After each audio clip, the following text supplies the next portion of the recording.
Please put your hands together for Dr. Motho and Lisa. Dr. Motho all the way from South Africa and Lisa from the United Arab Emirates.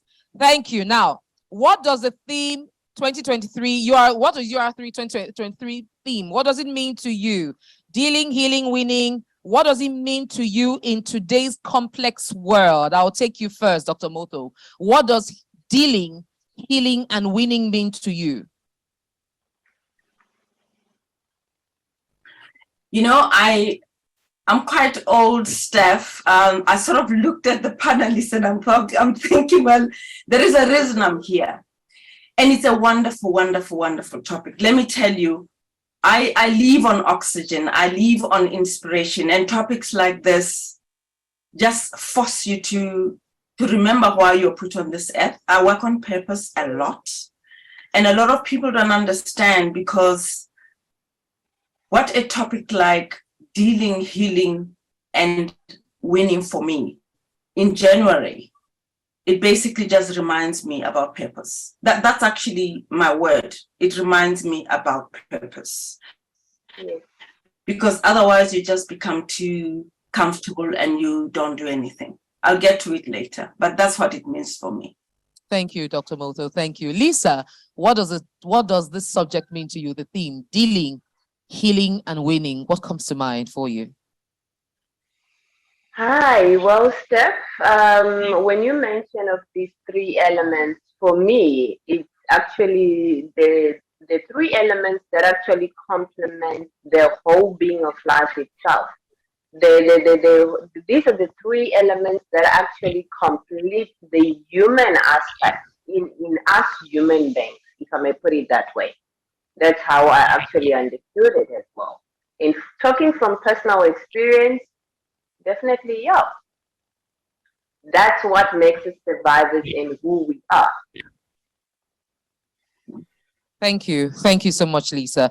I'm going to come direct questions with you, Dr. Motho. When dealing with trauma, sadness, or grief, what are some of the most essential skills that can help one build mental resilience?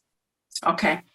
Just to go straight to the dealing part, there are three elements I would like to talk each to the dealing, healing, and winning. But let me answer your question directly. People don't like us saying this. Nobody likes being told that life is hard and life is messy. Yeah. Research has been done to show that people who have dealt and have built a very strong mind of resilience under dealing, they accept this principle. Life is messy and life it happens. But what does it actually mean in real life? What it means in real life is that this research shows that when any calamity of any kind, fear, death, trauma, anything happens, which is what life is about, they're at a higher level of readiness to deal with that capital word, to deal, because their minds are in a state of resilience and readiness. Dealing for me means accepting that life is messy and you get the skills requisite to deal with that messiness. And those people win because they are in a state of resilience in accepting and move from a place of strength to a place of winner and not stay in the victim state. Okay, thank you. Thank you for that, Dr. Motho. Lisa, I'm coming to you on this. As someone who has faced severe adversity, Lisa, we've talked about a few. As someone who has faced severe adversity, how did you rise through it all to get where you are now, today, where you are now? And what practical tips can you share from someone dealing with adversity and setbacks? All right. Well, I must say that from my own personal experience that I've had, it's just that I cannot unpack the whole story right now because due to limited time. But all I can say is to whoever is in attendance right now, you're actually facing a woman that has actually faced a lot of adversities and a lot of challenges in life, which actually includes real life situations where you have to be a mother, you have to be a wife, you have to be a business entrepreneur and make it work at the very same time through the challenges and all the storms that you will be getting through. So for me, what I can share is going through all that, all those challenges. One needs to understand the journey to success. It needs perseverance. It needs someone who is determined, and you need certainly to be someone who is very focused and knowing what you are doing in order for you to overcome all these challenges. So it goes back to the dealing part. It's how you handle situations, how you react to them. So that is the dealing. That is the dealing aspect, which I can say to you all that if you know how to balance and action and react to certain things, that's how you will be able to overcome, to move to the next step, which we are going to talk about as well, which is now the healing part. Thank you, Lisa. I'm going to quickly, so when Dr. Motho was talking, forgive me, that may be my interpretation, because in life, the meanings we give to things are also based on the interpretations we give to them. So the meaning I'm giving in my head when Dr. Motho is talking about life is hard, life is difficult, is like as though it's all woe, glow, it's all gloom and doom. And so how do you now ensure that people do not get into life? Because truth is, we somewhat get what we anticipate in our thoughts. So if we consider life to be all gloom and doom, at what point do we now rise above the gloominess, that despite the gloominess, there's a light at the end of the tunnel? Someone said there's no more light at the end of the tunnel. They've cemented the tunnel.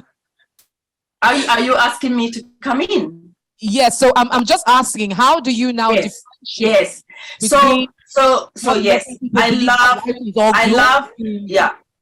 love your question, and it's an interpretation thing. What I meant by dealing it sits around people who understand that. I used strong words like it's messy. You're not special in any way. So if you lose your father like I did, it's an event that has occurred to other people. It is not particular to you. But people who get to the winning and healing stage almost have a resilience that has been built around understanding that is an eventuality of life. You understand? So I put it in a runway. And the reason I emphasize on the dealing, that your state of readiness and expectation is almost like an athlete. It is when you're in that phase, you accept that when something happens, you are ready for it and to tackle with it. And I just like the perseverance and all of that. It's almost like training your mind, and we can get into detail in the neuroscience of how these excellent people train their mind such that the force of negativity and fear and all of that, when they come, you are in a very, very ready state to deal with them. Thank you. Thank you for giving another perspective to that. So you mentioned healing, and the next question is pretty much about healing. So why is healing important? Can there be progress from adversity and disappointment without healing? Dr. Motho, that's you. Why is healing important? Very, very quickly. It's a resounding yes. And we, history in our families and around the world have told us the stories of winning. Again, we go back to understanding the fundamentals. I work from understanding what happens when you don't move on to healing.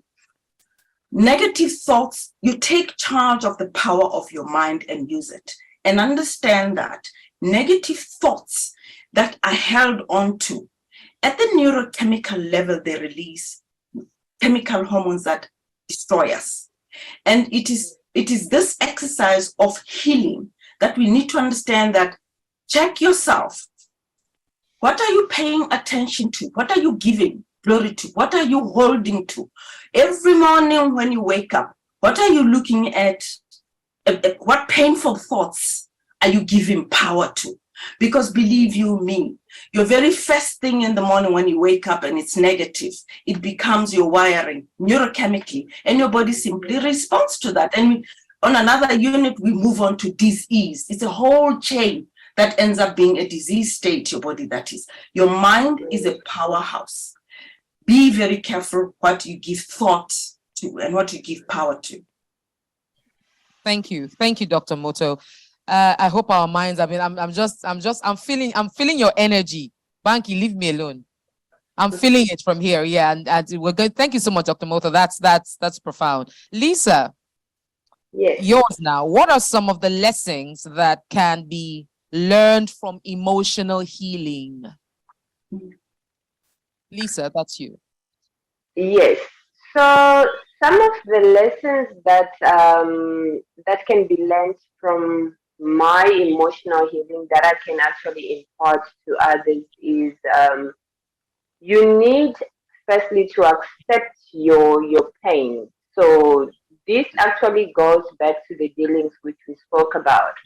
You need actually to accept the pain or whatever challenges or adversities that you might have gone through. You need now to accept them. When you have accepted them, that's when you will be able now to embrace the emotional healing part of it.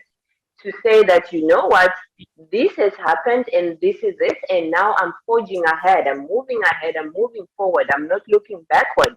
So the last lessons that I can say that maybe I have learned from just getting the emotional healing part of it was the accepting of the situations and the challenges that I've encountered in the past. Lisa, is it okay to quickly just take a minute to give us a hint of the emotional healing you had to go through? Do you want to quickly share that to just give a bit of perspective to it? All right. I will do that. Okay, I will do that. Of course, maybe without getting much into detail. So you are actually speaking to a woman that has actually suffered physical abuse, emotional abuse, and when I'm talking of emotional abuse, I'm now talking of whereby everything that is bad or that is negative that can derive from life itself has been spoken over you. You know what I mean? So those in marriages or wherever they can actually relate and they can understand where I'm coming from. So some of those things they've actually left pretty much more of a mark in me, which had me suffering for quite a long time because I was asking myself, am I worth it? Am I really that person that can live this life and survive it and go through it all and embrace it as it is? But I had now to accept and look at things differently to say, all the negatives that I've encountered in the past, they do not make me as in a person. So the emotional healing started there because I started actually not accepting in a way, but I would say rejecting the negative inflows that came from the dealings and now embracing the positive that has been around me. Thank you. Thanks. So I'm just going to quickly throw it in there so you will appreciate Lisa, the power behind how Lisa is speaking. Lisa was abused on the very first day of marriage. That was when the battery started. Yeah. On the wedding, so they went back, they finished the wedding from church, went back home, and that was when the battery started. And she lived how many years? 20-something years. 23 years. 23 years believing that it was normal. From her wedding night, the battery began, and she thought that's how marriages are. And when she eventually began to recognize where she was, she took the decision to transform her life and save her children. And it's just powerful hearing from her and how, in spite of that, she has built a fast-growing recruitment company in the United Arab Emirates in the very short time. She's not a Dubaian. She's an African from Zimbabwe, right? Did I get that? Correct. Yes, she's from Zimbabwe. She relocated to Zimbabwe and started from ground zero, and she has built a fast-growing recruitment and consulting agency, healing in the process and still winning. Please put your hands together for when I heard her story, when I met and heard her, I said, you have to come tell us how you're doing it. And I hope it's building resilience in some people. Thank you. Thank you, Lisa, for sharing. Dr. Motho, coming back to you. And this is your final question. There Yes, ma'am. are moments in life when pain leading to suffering reminds us that there are fragmented parts of us that do require mending and therapy. How do we address these negative signals and treat the root cause?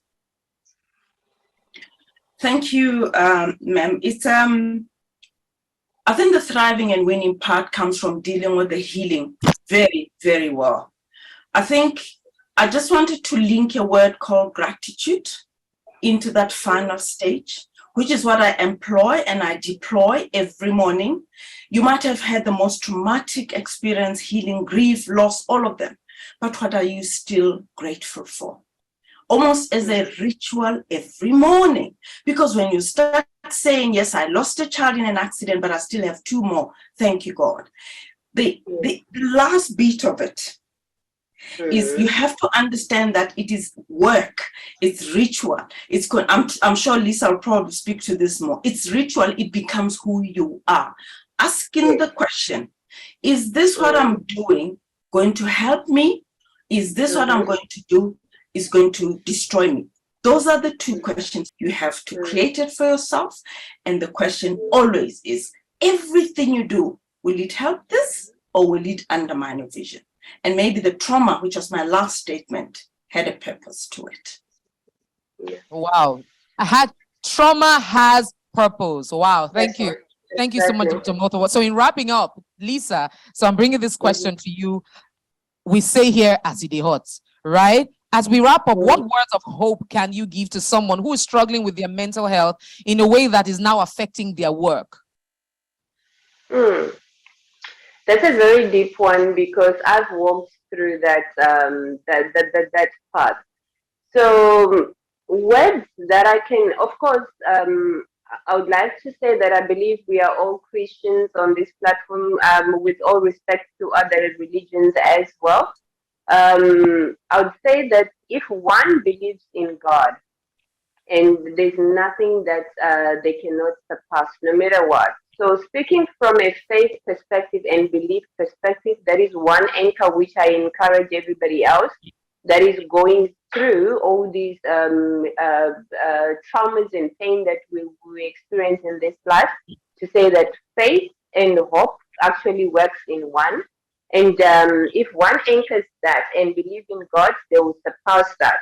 And then the second thing that I can tell or mention of is identifying who you are and what obviously you want in life, knowing the full purpose, like what Doc had said earlier on, of why you are actually surviving in this life and how you want the end to be. So if you get to understand yourself better, it will be something that will also help somebody to overcome. And I mean, their mental health states and become become healthy in a way, in a positive way, so that it doesn't get to affect their work line. It might be in a workspace, it might be in a business, wherever it is. So that mental health capacity can only be brought to some life or something that is positive just by acknowledging the first part which I've mentioned, which is obviously acknowledging and identifying your personal stuff of who you are. And then, yeah. Thank you. Thank you. Can we put our hands together for these amazing women, please? And we're just going to rush to the fire. Just quick questions. If you have any questions, put them down, but we'll run off quickly. So I have quick fun and just something short and sweet to send you running. So you have 10 seconds. You have a lifeline, just 10 seconds, quickly. And I'll start with you, Dr. What are 3 traits that got you to where you are today? Ritual of prayer in the morning, resilience, and hope in others, and a very positive outlook to life. Thank you. Thank you. Lisa, 3 things. Yes. What's your 3? What are your 3 things? So my 3 faith, determination and resilience are pretty much the same. So yeah, and hope. Okay, thank you so much. Next one. The biggest misconceptions about mental health and mental resilience are? That people are weak. Yes. Okay, and That then Lisa, what's it for you? people are weak. That people, yes, that the biggest misconception that mental health and mental resilience means people are weak. Okay, last one. Activities that can help you heal are? Dr. Motho. I have a comprehensive way to look at life. I include my nutrition, it includes my exercise, it includes my thoughts, and it includes my community. Those four in balance help me get through life, always. Awesome. Thank you so much, Dr. Motho. Lisa, what's it for you?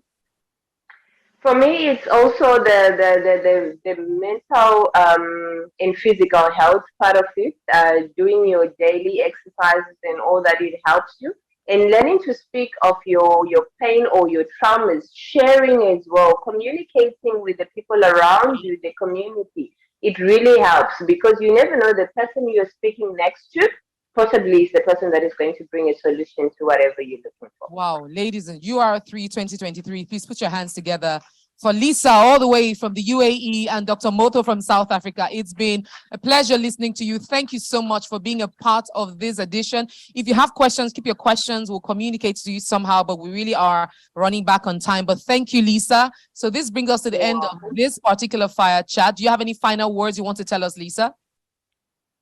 Final words.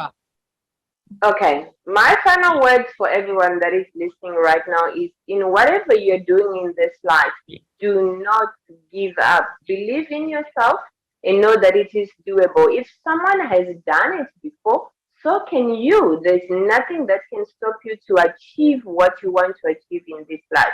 So it's all about you as in a person that will be able to bring out the best results that you want in this life. Thank you so much, Lisa. And then Dr. Motho, final words. Your mind is a powerhouse. Mind how you water that garden. And finally, you are absolutely complete. There's nothing lacking in you. You're complete. Oh, did you hear that? Please, thank you so much, Dr. Motho. Thank you, Lisa. God bless you. Have a fantastic day. Lisa, I know you have to travel. Dr. Motho, thank you so much for joining us. Have a phenomenal day. UR3 thanks you, and you know Steph Red thanks you.